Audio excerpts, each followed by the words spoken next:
পঞ্চায়েতের রানিং উপপ্রধান, তার বাড়িতে গত পরশুদিন সিআরপিএফকে বিরাট তাণ্ডব চালিয়েছে বিনা অন্যায়, বলে যে কমপ্লেন আছে।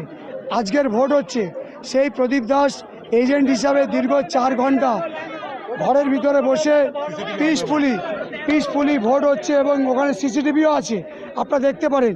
হঠাৎ করে সিআরপিএফ বাইরে যারা ডিউটিতে ছিল তারা ঘরের ভিতরে ঢুকে প্রদীপ দাসের কলার ধরে টেনে বলছে তোমার বিরুদ্ধে কমপ্লেন আছে বলে বেধড়ক মার, লাঠি চার্জ, তাকে ল্যাংটো করে প্যান্ট চাঙিয়া পড়া অবস্থায় তাকে ছুটিয়ে মেরেছে।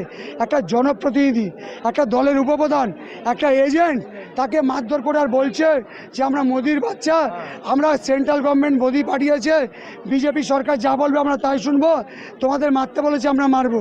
আজকের আমি খবর পাওয়ার পর আমি ছিলাম গোপালপুর অঞ্চলে, ওখান থেকে আসার পর সিআরপিএফদের সঙ্গে কথা বলতে যাই, সেই সিআরপিএফরা মদ খেয়ে আছে 2-3 জন, তারা আমাদের উপর একটা অসভ্য ব্যবহার।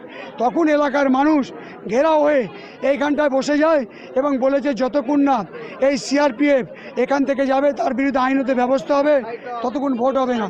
এখন অ্যাডিশনাল এসপি সাহেব এসছেন, প্রশাসনে আরও কর্তারা এসছেন, ওনারা ওনাকে নিয়ে যাচ্ছেন, যে সিআরপিএফ মেরেছিলেন তার বিরুদ্ধে আমি পুলিশ অবজারভারকে কেস করছি, পরিবারকে যা যা করণীয় আছে আইনত ব্যবস্থা নিচ্ছি এবং ভোট আবার নতুন করে শুরু হচ্ছে। এই বুথ নাম্বারটা কোথায়? 138 নম্বর বুথ, গান্ধী কলোনি। 12 এবং 13 দুটোই বুথ বিধানসভা অনুযায়ী।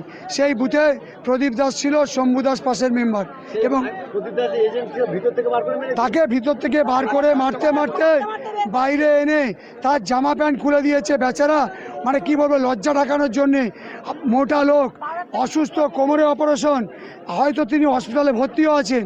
আজকে সেই লোককে আজকে তারা যে ব্যবহার করেছে তার বিরুদ্ধে যদি অ্যারেস্ট হয়েছে, পুলিশ নিয়ে গেছে, আরও যা যা ব্যবস্থা আছে আমরা নেব, এবং পুলিশ নতুন করে ভোট শুরু করেছে। তখন 1:30টার মতন বাজে, আমাদের বুথে 520 থেকে 30টা মতন ভোট হয়েছে।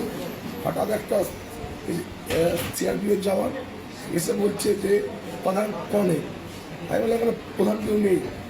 বলছে তাদের আপনি কি? আমি বললাম উপপ্রধান। বলছে বাড়ি। আমি কেন?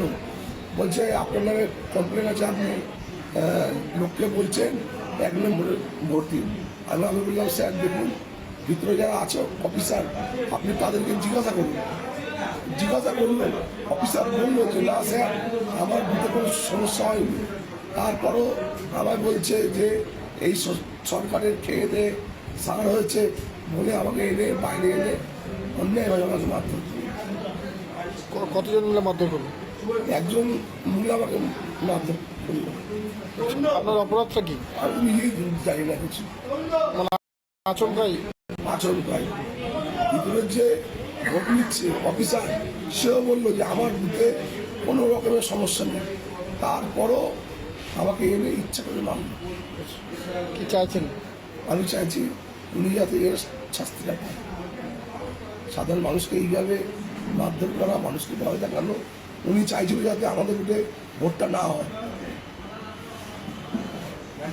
কি নাম আপনার? আমার নাম প্রদীপ দাস, মাত্র 1 নম্বর গ্রাম পঞ্চায়েতের উপপ্রধান। আচ্ছা, আপনি কি বুথে ছিলেন? হ্যাঁ, আমি তৃণমূল কংগ্রেসের এজেন্ট ছিলাম। ঠিক আছে।